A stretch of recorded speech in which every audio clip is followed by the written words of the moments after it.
Assalamu alaikum wa rahmatullahi wa barakatuh. There is a kind of night that most of us have lived through, but rarely speak about. You're lying in bed, the house is silent, everyone else is asleep, and yet your mind refuses to switch off.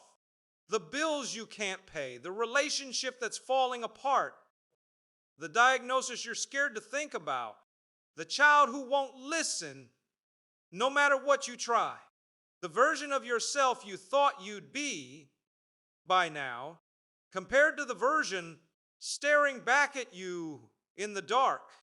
And in that silence, a feeling creeps in that's hard to even put into words. Not just sadness, something heavier.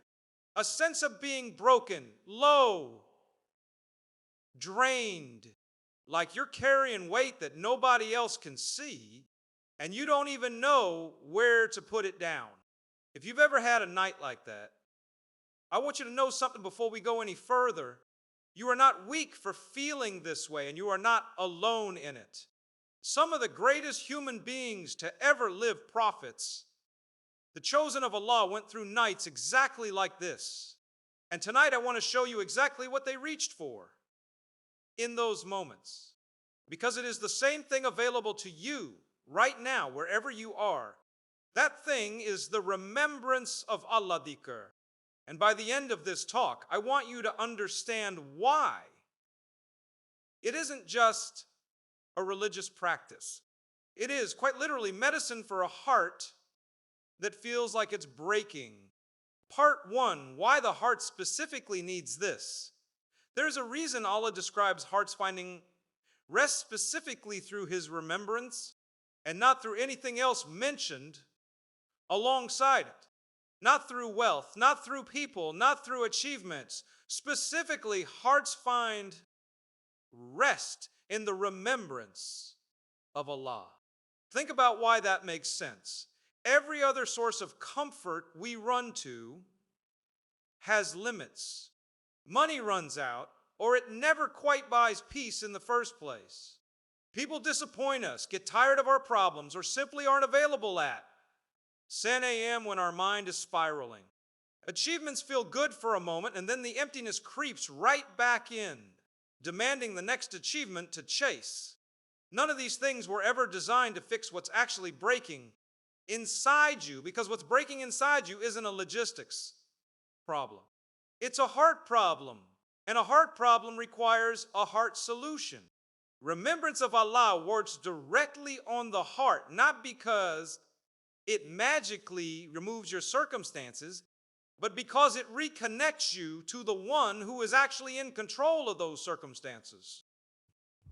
When you remember Allah, His mercy, His power, His promises, His names, you're reminding your own heart that you are not facing this alone, that this hardship did not slip past His knowledge, and that there is a hand far greater than your own still holding everything together, even when your own hands feel completely empty. Let me tell you about a prophet who understood brokenness in a way very few humans ever have, Yunus alayhi salam. After his people refused to listen to his message, frustrated and overwhelmed, he left without Allah's permission to do so. And what followed was one of the most extraordinary scenes in the entire Quran. Now, he boarded a ship, a storm hit.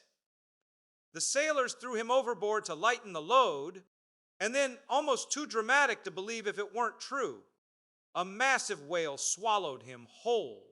Picture this for a moment. Trapped inside the belly of a whale, inside the darkness of the ocean, inside the darkness of the night. Darkness layered upon darkness upon darkness. No light, no way out, no one to call, no one to even know where he was. If there was ever a definition of feeling broken, low, and utterly trapped, with absolutely no human solution available, this was it. And in that impossible darkness, what did Yunus alayhi salam do? He didn't simply panic in silence. He turned immediately and completely to remembrance of Allah. He called out, acknowledging that there is no God worthy of worship besides Allah, glorifying Him, and abysses to say his own shortcoming, and admitting his own shortcoming in what had happened. That short, sincere remembrance, spoken from inside literal darkness with no possible human way, a dot out, became one of the most powerful supplications in the entire Quran, one the Prophet told us any believer in distress should turn to. And Allah's response, He commanded the whale to release him onto the shore, alive, safe, and given a second chance to fulfill his mission.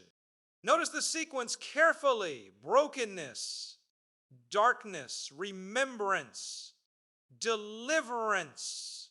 That sequence didn't only work for Yunus alayhi salam 3,000 years ago. It's available to you tonight in whatever darkness you are sitting in. Oh, part 3, the trembling messenger who needed reassurance. Let's look at another prophet, Musa alayhi salam. At the moment he was commanded to walk into the palace of the most tyrannical ruler of his time and deliver a message that could cost him his life. This wasn't a comfortable assignment. He openly expressed his fear, his nervousness about speaking clearly, and his need for support in facing this enormous task. What did Allah give him in response? Not a guarantee of zero hardship, not a promise that everything would be smooth and easy. Allah told him and his brother to go forward and reminded them that He would be with them, hearing and seeing everything that would unfold. That's it. No removal of the danger, no promise of immediate ease, just the reassurance of Allah's nearness. I am with you, I am hearing, I am seeing. And that reassurance was enough to carry 2 human beings into facing one of the most powerful, dangerous figures in human history. This is exactly what remembrance does for us today. It rarely removes the difficulty standing in front of us. What it does is remind us we're not walking into that difficulty alone, and somehow that single truth becomes enough to keep moving forward. If remembrance is genuinely this powerful, why do so many of us, in our lowest moments, reach for everything else before we reach for it? Why do we scroll endlessly, isolate ourselves, drown in distraction, or spiral in our own thoughts before we ever turn sincerely to Allah? Part of the answer is painfully simple. Shaitan thrives on isolating you from the very thing that would heal you. He wants your lowest moments spent in distraction, comparison, complaint, or numbness. Anything except sincere connection with Allah. Because He knows exactly how powerful that connection becomes once you actually turn to it. Another part of the answer is that we've been conditioned to treat remembrance as a religious extra, something for after the real problem solving is done, rather than as the very foundation the problem solving should be built on. We pray after we've exhausted every other option, instead of praying as the first option, with everything else following from that place of connection. And there is something else worth admitting honestly. Sometimes, in our lowest moments, we feel almost embarrassed to turn to Allah, as if our struggle is too small, too self-inflicted, too messy to bring before Him. But this is precisely the lie that keeps people drowning. Allah does not require you to be presentable before you come to Him. He asks you to come exactly as you are, broken, low, struggling, ashamed, exhausted, because that honesty is itself a form of remembrance. Let's make this practical, because knowing the theory doesn't help you at 10 a.m. unless you know exactly what to do. First, say something, even if it's small. You don't need long, eloquent words. A simple Ya Allah said sincerely from a broken heart carries more weight than a perfectly recited but distracted recitation. Start exactly where you are. Second, use the Dua of Yunus, A.S. In moments of distress, repeat that short acknowledgement of Allah's oneness, His perfection, and your own need for Him. It is short enough to say, even when you can barely think straight, and powerful enough to shift the heart from panic toward trust. Third, increase istighfar, even if you're not sure exactly what you're seeking forgiveness for. Sometimes our lowest moments carry unspoken guilt or self-blame. Let istighfar release some of that weight, even quietly, even through tears. Fourth, recite whatever Quran you know, slowly, without rushing to finish. Let the words sit with you rather than just passing through you. Even a few verses deeply felt do more for the heart than pages rushed through mechanically. Fifth, remind yourself out loud that Allah is hearing and seeing you right now. Just as He reassured Musa alayhi salam and his brother, remind your own heart of this truth in your darkest moments. You are not invisible. You are not forgotten. You are being witnessed by the one who controls every outcome you're worried about. So let's go back to that night I described at the beginning. Lying awake, carrying weight nobody else can see, feeling broken, low, and stuck. I want you to understand something clearly before we close tonight. That feeling is not a sign that Allah has abandoned you. It is very often the exact doorway through which He intends to draw you closer to Him. Yunus alayhi salam found his way out of literal darkness through a few sincere words of remembrance. Musa alayhi salam walked into the most frightening assignment of his life, carrying nothing but the reassurance that Allah was with him, hearing and seeing. Neither of them had their circumstances erased before they reached out.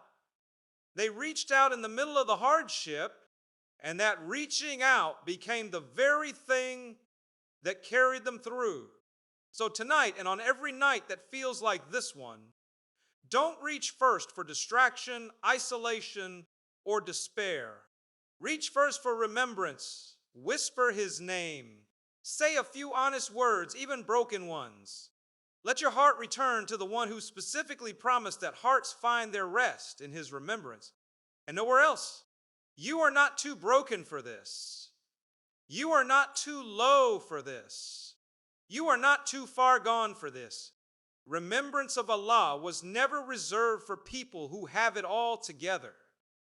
It was placed in this world specifically for moments exactly like the one you might be in right now. May Allah ease every heaviness you are carrying. May He bring your heart the rest it has been searching for.